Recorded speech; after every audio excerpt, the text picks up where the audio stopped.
I know we talk about the national government because it's so powerful, and here in Colorado we talk about the state government, but the governments we don't talk about are the ones that really control our lives. Those are the cities and counties and school boards, and they're everywhere in Colorado, 3,700 of them.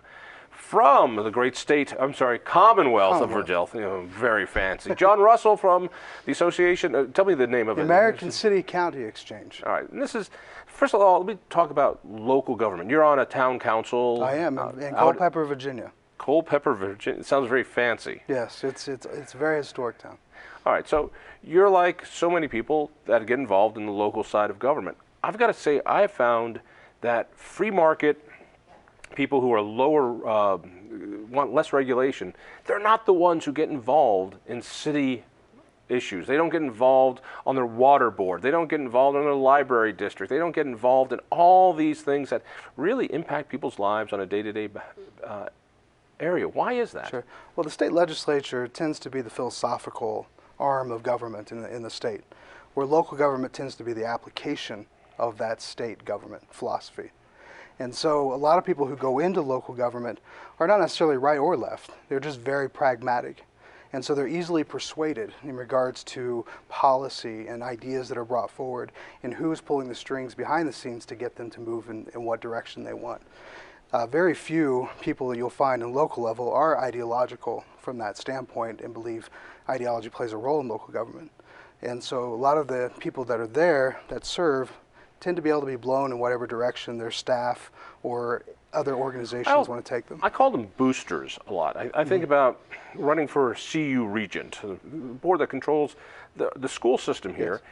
And who's going to put themselves through that much pain and those many boring meetings if you're not a big fan of CU? And if you're a big fan of CU, really, are you going to challenge how things are done? Are you going to challenge the core principles of why they do what they do? I was on the regional transit board here, and let me tell you, you don't go on that board unless you think government should be doing more choo-choo trains, and therefore there's never any questioning. There's never an ideological debate, and we cede that to people who just want to grow these governments.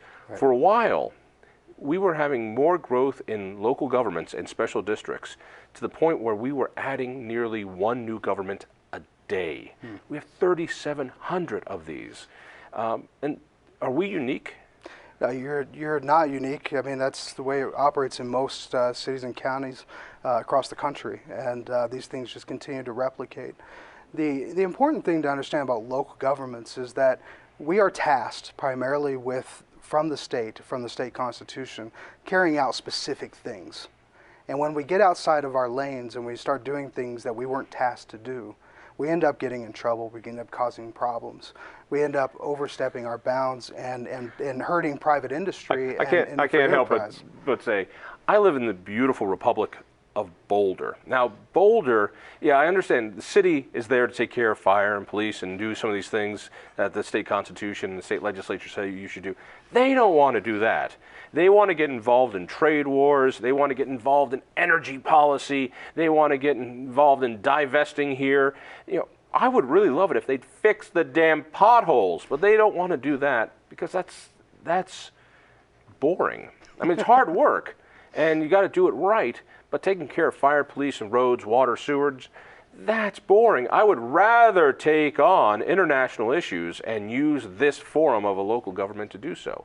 Yeah. It is annoying, and it's indulgent. Right. And that's what we tell our members, is to focus on what you do and what you've been tasked to do, and do it to the best of your ability.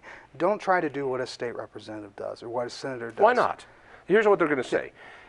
Change happens locally. And so when a city takes on an issue, then we're forcing the state government that has been irresponsive to it to finally step up. That's why city councils, and my Boulder now has a bag tax. Now, they can't call it a tax here because then they'd have to ask us permission, and we wouldn't do it. So we now have to pay a dime for a plastic bag. They just passed a soda tax because God knows that's a really key issue. That and fracking bans. You know, the idea is that if we push these issues here locally, then we're going to make change. And damn it, it's more fun than taking care of the roads. Well, it's busybody politics. And at the end of the day, we have to ask ourselves, why are we there? Busybody politics. It is. I'm stealing that one. We're there to represent the people to the government, not to represent the government to the people. And that's the difference with our organization. Our people understand that we represent the citizens who elected us to carry out the mission that we've been tasked to do.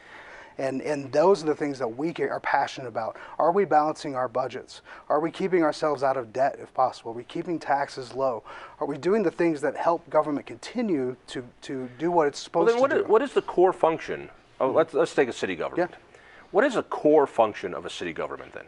Well, it's interesting. I'll just use Sandy Springs, Georgia, as an example. Sandy Springs, Georgia is a completely privatized city. The only thing that they don't have privatized is the police department and a little bit of an administrative. That's it. Everything else they contract out. Like what?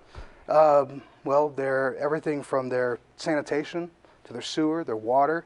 Everything is run by competitively bid private companies. And so if you want to look at what a city would look like at its most bare bones, if it was at its very core, public safety would be the #1 issue that they should be concerned of. Talk to me a little bit about this fight between preemption, which is a state saying, that's not your damn job. Your job is not to set boundaries on fracking or moratoriums or other things.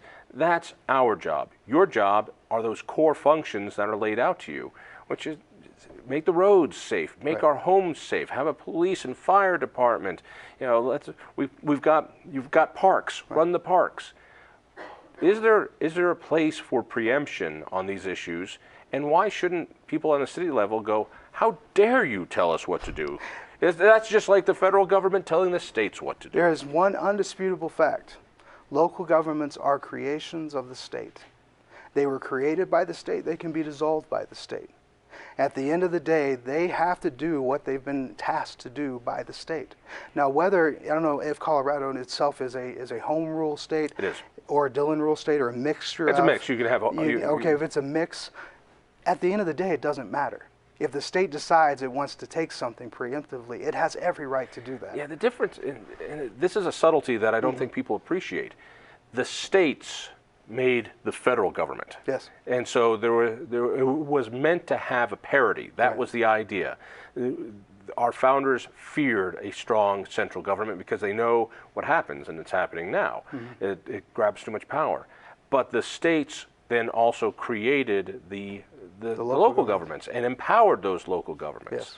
And we forget that you're working under a state framework when you're sitting on a city council in whatever city you are. That's right.